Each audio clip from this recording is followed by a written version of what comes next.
Hello again, Starcraft fans. In this episode of Protoss Defense Strategy, I will show you how to detect and defeat the common Roach Hydralisk playstyle as a Protoss player. Roach Hydralisk play is a general-purpose army composition that is often used by Zerg players to accomplish two main things. An army that rips through Protoss Tier 1 units, because they're made of tissue paper, right? And the ability to shoot air units. If unprepared, this strategy will defeat Protoss players that even have cannons up to defend their base. Firstly, this player tries a sneaky rushing technique by planting a hatchery in my base without me knowing. If left undetected, this will end the game quickly in my opponent's favor. My initial probe scout picks up the first piece of good information, a roach warren. None of my Tier 1 units will be able to fight off roaches in decent numbers, so I can choose to either tech up to have better warriors or place down some static defenses if I suspect early roaches. Since I saw no hatchery at the enemy natural, expansion that is, I suspect a rush, and so I build a forge to place cannons. The proxy hatchery is almost complete, but I saw it before it does by luck. All I have is 2 zealots, so in a panic attack I bring some probes to help get rid of the threat. Larva does spawn, but the player chooses not to use them, and they die due to the lack of creep that's feeding them.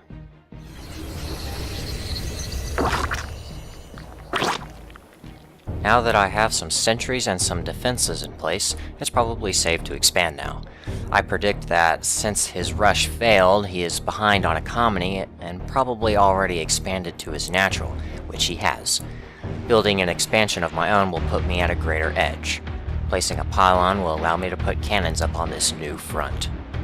It's probably too dangerous to scout with a probe now, so I build a robotics facility so I can send observers to the Zerg's base and see what he is up to. I can't wait for much longer though, so I take my newly completed mothership core and a small army to the enemy base to see if I can deal some damage. I probably overdid it on the sentries. Anyways, after seeing the spine crawler, I knew I didn't have enough firepower to do any real damage, so I head back to base. Once my observer gets to the base, I see 2 important details. 2 evolution chambers, and a Hydralisk den. The Hydralisk den tells me he's decided to do the common Roach Hydralisk playstyle. The evolution chambers tells me that he's gone into a full production mode by starting to upgrade his units. This is my response, Colossi, which I gain access to by building the robotics bay. Colossi are very efficient at killing small, low HP units like the Hydralisk due to their splash damage. I build a second robotics facility so I can build 2 at a time, a big plus. Finally, and equally as important, I research the charge upgrade for my zealots. Having a decent number of zealots will help protect the muscle of my future army of Colossi. The zealots will basically make a meat shield for the other units, and also prevent roaches from getting too close to the Colossi. Later, my charge upgrade finishes, and I'm building Colossi 2 at a time, and I'm warping in more zealots. Once I got 4 Colossi, I marched out and poked at him by killing queens and tumors. My observer spots his army, and it's looking a little too big for what I have right now. I'll wait a little longer until my army gets more powerful. I now have 6 Colossi, and my opponent is now afraid to confront me. I do what I can to keep my zealots in front so they take all the damage. I charge in at him, and he runs, but since my zealots were getting too far away from the rest of the army, I pulled back. I also noticed that my enemy is splitting his army into 2 sections so he can attack from 2 sides. This is something you can't let happen. Colossi that are flanked by bad guys are dead Colossi. I try to fake an attack so he puts the 2 pieces of this army together, but he is resistant at first. But then he charges in. My zealots create a human wall, and I use my sentries to help make that wall even bigger by placing down force fields. Only a few roaches got close to my Colossi, but it wasn't enough to kill one of them. Realizing he will lose, he pulls back. I follow and incinerate everything. 1 win for Karak. In this second game, the Zerg player uses the same Roach Hydralisk strategy, but he doesn't execute a rush beforehand. My scouting probe picks up nothing unusual. Just a spawning pool in the making, not too early enough to be considered a rush. There's also one gas being put up. The gas could be used for a variety of things, so I'll hang back for now. In an effort to get ready to place my first expansion, I place pylons and cannons in the front of the base. I send some zealots to the Zerg player's base to scout and perhaps do some damage. After seeing the spine crawlers, I retreat with haste, but I picked up good information. As if he was trying to show me, he puts a roach warren in a Hydralisk den in the front of his base. This is definitely Roach Hydralisk play, and here comes my usual response. Robotics facility, followed by a robotics bay. I get out an observer to spy on the enemy to see how far they are on production.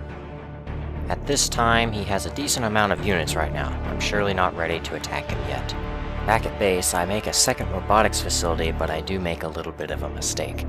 I destroyed a pylon that was blocking the path of new units, so I had to build a new pylon to power the new robotics facility before I could continue normal production. The Zerg player makes a move. He attacks my base with all that he has. I only have one Colossus out, but I have the home base advantage. Notice that I used my Mothership Core's defensive ability to turn the Nexus into a long-range cannon. I repel the attack, but I lose my only Colossus. I tend back to my production, making sure both forges are researching upgrades and that my charge upgrade is also coming in. In addition, don't forget about the range upgrade for the Colossus.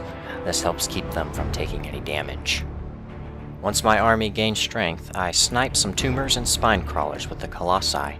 I see the enemy army comes out and I issue a retreat, but unfortunately I forgot my Mothership Core.